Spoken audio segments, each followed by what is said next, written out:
Seguimos con más información. Vea, por favor, porque la producción de banano en Guatemala corre riesgo a que probablemente en determinado momento pueda llegar un hongo que ingrese a Guatemala y que afecte directamente este producto. Ahora bien, para poder prevenir todo esto, el director ejecutivo de la Asociación de Productores Independientes de Banano habla sobre una iniciativa de ley que está en proceso en tercera lectura para evitar que ese hongo ingrese a Guatemala y pueda afectar el banano que normalmente se consume en nuestro país. Con nosotros está Ligia Toledo para ampliarnos información y que pueda informarnos cuáles son los procesos que ya se tienen pensado, en este caso, pues, proceder para evitar que este hongo llegue a Guatemala. Adelante.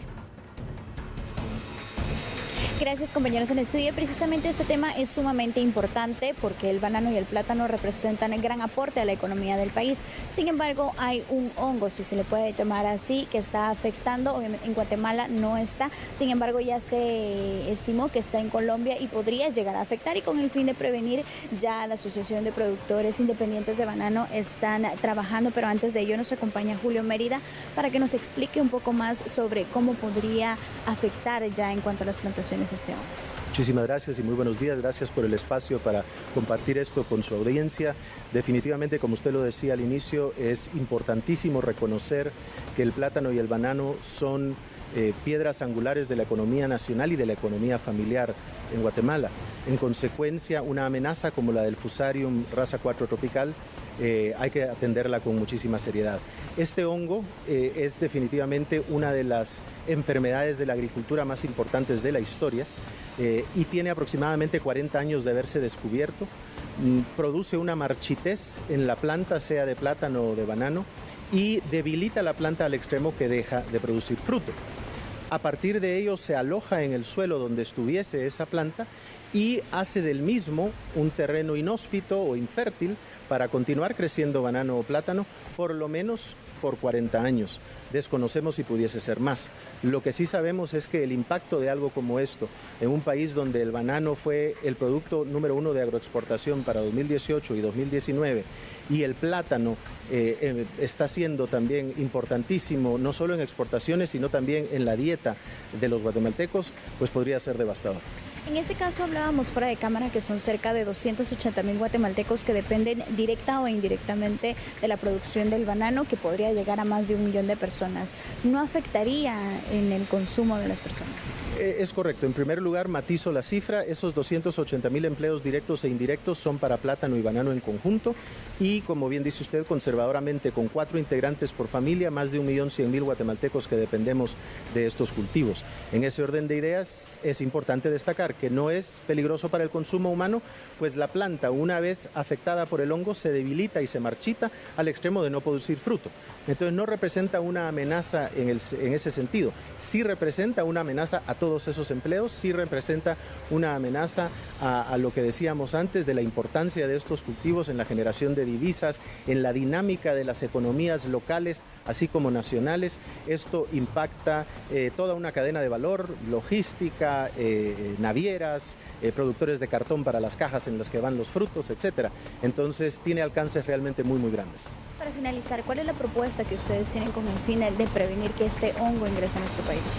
Desde el año pasado, la Asociación de Productores Independientes de Banano, en conjunto con otros actores del proceso, como lo son las transnacionales que comercializan y producen esta fruta en el país, hemos estado muy activos en promover una iniciativa de ley conocida como la 5615, Ley para la Protección del Plátano y Banano en Guatemala. Con esta se busca hacer obligatorios una serie de controles en puertos, aeropuertos y pasos fronterizos, así como medidas de bioseguridad que deben implementar los productores en el país para ser lo más preventivos posibles y asegurar la exclusión de este hongo de nuestras fronteras, que, como bien decía usted, ya está en América Latina, está presente en Colombia, es el único lugar oficialmente que lo tiene en nuestra región y estamos haciendo todos los esfuerzos posibles porque siga así. Esta iniciativa de ley ya pasó segunda lectura y debiese ser, de acuerdo a información que tenemos, que el día de mañana sea aprobada por artículos en tercera lectura en el Congreso. Para finalizar, de las normas que ya se tienen en relación a las que ustedes están proponiendo, ¿cuáles podrían ser estos cambios? Fundamentalmente, más allá de cambios, lo que estamos haciendo es dotando del peso de ley a muchos de estos controles. Tenemos una ley de sanidad vegetal que es bastante completa y tenemos una serie de acuerdos ministeriales del Ministerio de Agricultura que regulan estas materias. Sin embargo, en el momento que se convierte en ley, tienen un peso y una obligatoriedad distinto. Y en ese sentido también creo que es importante remarcar que el Estado necesita reconocer la importancia de esta ley. Por algo lleva el título de protección de banano y plátano. Esto no es para favorecer a nadie, es simplemente para asegurar aquellos 280,000 empleos de los que hablábamos y, por último, dotar de suficientes recursos desde el Estado para que esa protección sea efectiva, para que las medidas de control fitosanitario en puertos, aeropuertos, fronteras y demás sean lo suficientemente rigurosas. Perfecto, muchas gracias entonces por darnos una completa explicación. Es importante que usted conozca que este jueves ya estará en proceso la tercera lectura, sin embargo nosotros le ampliamos los detalles precisamente para que usted conozca cuáles podrían ser las consecuencias si en dado caso ingresa a nuestro país. Con esta información regreso al set principal.